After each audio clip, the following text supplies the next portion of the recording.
तो स्टूडेंट्स इससे बहुत ज़्यादा आसान हो जाता था ट्रेडर्स को लंबी जर्नीज़ करना, क्योंकि अगर वो वेव्स के अकॉर्डिंग जिस तरफ वेव्स हैं सी वेव्स उस तरफ शिप चलाएंगे तो ऑब्वियसली वो जल्दी पहुंच जाएंगे।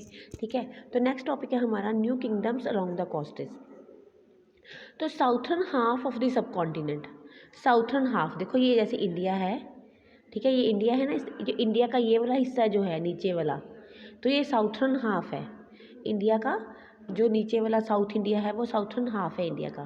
कहते हैं वहाँ पे हमारे पास बहुत लॉन्ग कोस्ट लाइन है, ये तो आपको पता ही है, गुजरात से लेके सारी हमारी वेस्ट बंगाल तक कोस्ट लाइन है बहुत लंबी।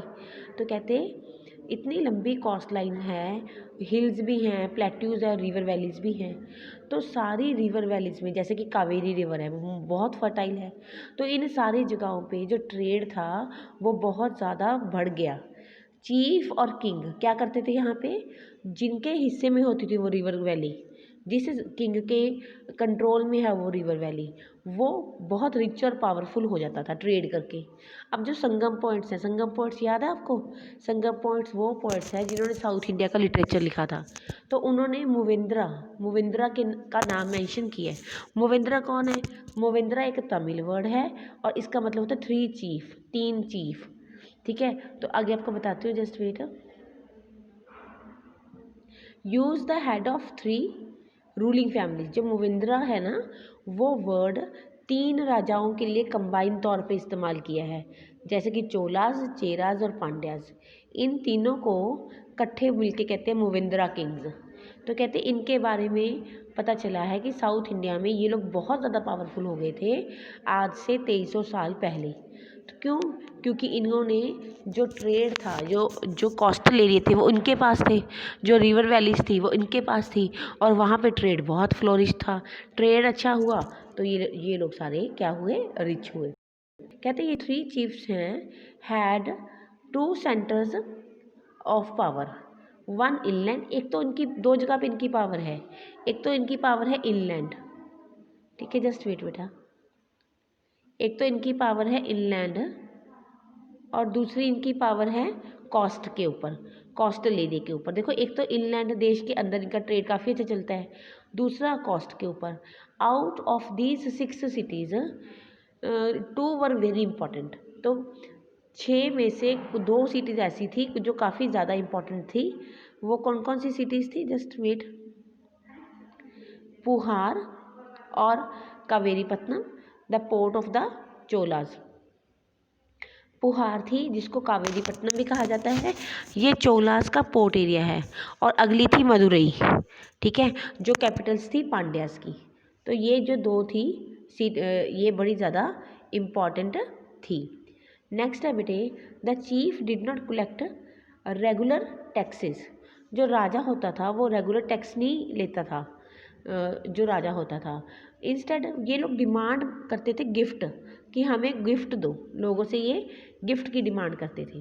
तो चलो पहला बार आपको समझ आ गया था ना कि दो इम्पॉर्टेंट, पुहार और कावेरीपट्टनम ये इम्पॉर्टेंट है, और मदुरई इम्पॉर्टेंट है जो कि कैपिटल है पांड्यास की। नेक्स्ट में हम पढ़ रहे हैं कि गिफ्ट एक्सेप्ट करते थे ये, ना कि किसी किस्म का कोई टैक्स लेते थे। और they also went on military expedition, जब ये मिलिट्री सैनिक हमले भी करते थे तब भी ये ट्रिब्यूट लेते थे नेबरिंग एरिया से। ट्रिब्यूट मतलब कोई भी वहाँ की ज़रूरी जो चीज़ वहाँ पे बनती है, वहाँ की जो ख़ास चीज़ है, उसे ट्रिब्यूट के हर जानने के तौर पे कह लो, आप गिफ्ट के तौर पे कह लो, वो लेते थे। They kept some of the wealth, वो कुछ वेल्थ रखते थे और बाकी डिस्ट्रीब्यूट कर देते थे अपने सपोर्टर्स में, जिन्होंने उन्हें हेल्प की है उस मिलिट्री एक्सपेडिशन को जीतने की। अपनी फैमिली में, अपने सोल्जर में, अपने पोइट्स में वो इसे को डिस्ट्रीब्यूट कर देते थे।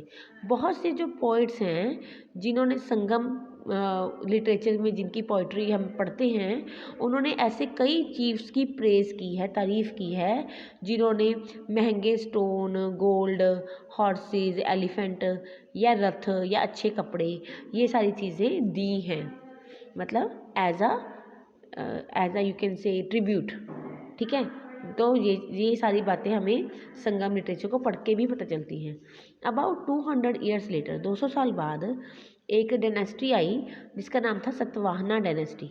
वो भी बड़ी पावरफुल हुई वेस्टर्न इंडिया में। मोस्ट इंपॉर्टेंट रूलर है सतवाहन डायनेस्टी का गौतमी पुत्र श्री सतकर्णी। कौन है इंपॉर्टेंट रूलर सतवाहन डायनेस्टी का? गौतमी पुत्र श्री सतकर्णी। इसके बारे में हमें बहुत सी इंस्क्रिप्शन से भी पता चलता है जो उसकी मदर के बिहाफ पे लिखी हुई हैं। गौतमी बलाश्री ये उसकी मदर हैं, ठीक है। ही एंड अदर सतवाहना रूलर्स, वो जो गौतमी पुत्र सतकर्णी है और बाकी जितने भी सतवाहना रूलर्स हैं उनको मिलके दक्षिण पाथास कहा जाता है। दक्षिणा पाथा, दक्षिणा पाथा का मतलब है the route leading to the south, कि वो लोग जो साउथ की तरफ जो लीड करते हैं, route leading to the south, south की तरफ लीड करने वाले रूलर्स। तो इनको ये नाम इसलिए दिया गया था क्योंकि एंटायर साउथर्न रीजन पे इन्होंने अपना कंट्रोल कर लिया था और उसके बाद इन्होंने अपनी आर्मी ईस्टर्न, वेस्टर्न और साउथर्न कोस्ट्स पे भी भेजी थी। तो नेक्स्ट मूव करते हैं हम स्टोरी ऑफ सिल्क रूट पे। ये बड़ी इंटरेस्टिंग है बेटा, ध्यान से समझना, बड़ा आपको अच्छा लगेगा। कहते हैं स्टोरी ऑफ सिल्क रूट, देखो rich glossy colour of silk, silk के कलर बड़े अच्छे होते हैं, बड़ी ही अच्छी क्वालिटी का सिल्क का कपड़ा होता है, आपने देखा ही है।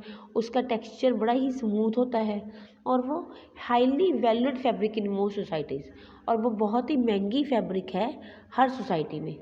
सिल्क को बनाना एक कॉम्प्लिकेटेड प्रोसेस है। Raw silk has to be extracted from the, silk को बनाना बहुत ही कॉम्प्लिकेटेड प्रोसेस है।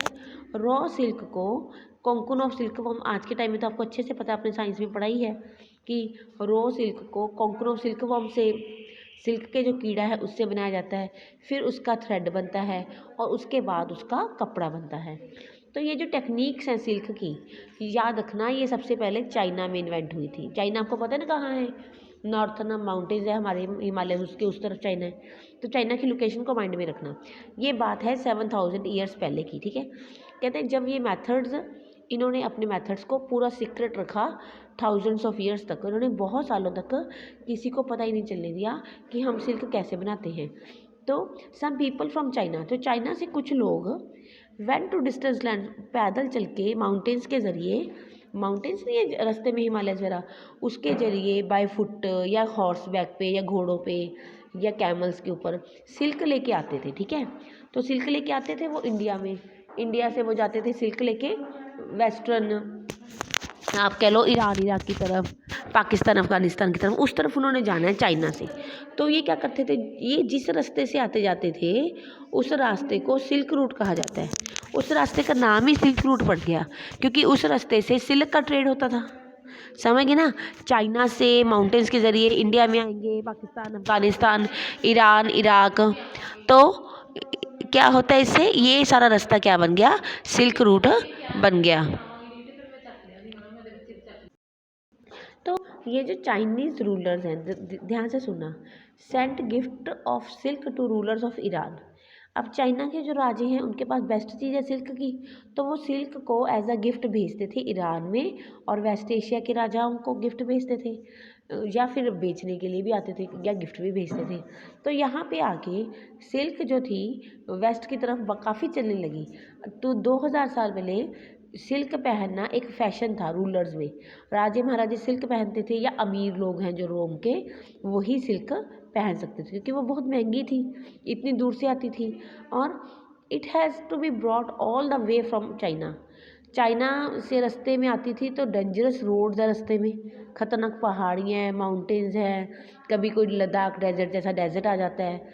तो इस रूट में living along the root open demanded payment. अब देखो जैसे ध्यान दो, अब यहाँ पे जो ए पर्सन खड़ा है, ठीक है, और यहाँ पे ए पर्सन खड़ा है, इसके पास सिल्क है, ये सारा रास्ता है एक राजे का जिसका नाम है बी, ठीक है। इसने ए पर्सन ने यहाँ पे जाना है सिल्क लेके, ठीक है, अपने सिल्क लेके इस रास्ते से क्रॉस करना है, इस रास्ते से ए पर्सन ने क्रॉस करना है। अब ये राजा जो क्या, ये जो राजा है बी वाला, ये कहेगा पहले तू मुझे मनी दे, अगर तू मुझे मनी देगा तो मैं तुझे सुरक्षित यहाँ पे पहुँचा दूँगा। बात समझ आई? तो इस तरह से जो किंग थे, जो वो क्या करते थे, वो प्रॉफिट कमाने लग गए। सिल्क रूट के रास्ते में जो किंग्स थे उन्होंने प्रॉफिट कमाना शुरू किया। कैसे, वो मैं दोबारा से बताती हूँ, देखो। This was because they could benefit from taxes, ठीक है। सिल्क रूट में कुछ राजा थे, उन्होंने large portion of the route को अपने कब्जे में किया गया था और उससे उन्होंने टैक्स वगैरह लेना शुरू किया, ट्रिब्यूट और गिफ्ट लेने शुरू किए उन ट्रेडर्स से जो ट्रैवल करते थे, उस रूट में से क्रॉस करते थे। बदले में वो क्या देते थे ट्रेडर को? राजा ट्रेडर को प्रोटेक्ट करते थे, उसे वहाँ से पास करवा देते थे और उसे रॉबर्स का अटैक भी उस पर होने नहीं देते थे, क्योंकि अगर कीमती चीज़ कोई हमारे पास हो तो लुटेरे भी तो अटैक करते हैं ना। तो best known of the ruler कहते who control the silk route, सबसे ज़्यादा सिल्क रूट को कंट्रोल किया था कुशाना रूलर्स ने, जो सेंट्रल एशिया पे रूल करते थे 2000 साल पहले। कहते there 2 major centre of power, उनके पास 2 मेन सेंटर ऑफ पावर थे, एक पेशावर था, एक मथुरा था। तक्षशिला भी इंक्लूडेड है, उन्हीं के पास था तक्षशिला भी। उनके रूल के टाइम में जो सिल्क रूट था वो सेंट्रल एशिया से एक्सटेंड होके इंडस रिवर का माउथ, यानी कि आप लगा लो अरेबियन सी के पास, वहाँ से भी सिल्क रूट, वहाँ से भी सिल्क का ट्रेड होने लगा वेस्ट की तरफ जाने के लिए। तो जो कुशानास थे वो सबसे पहले रूलर्स भी बने, क्योंकि उन्होंने बहुत कमाई कर ली ना सिल्क रूट के ज़रिए। तो कुशानास वो पहले रूलर्स भी बने जिन्होंने गोल्ड कॉइन्स इशू किए। These were use for by traders along the silk root, और इन्हीं गोल्ड कॉइन्स का इस्तेमाल ट्रेडर्स करते थे सिल्क रूट पे आने जाने के लिए। Thank you dear students, have a nice day. Next class में कंटिन्यू करते हैं हम the spread of Buddhism. Thank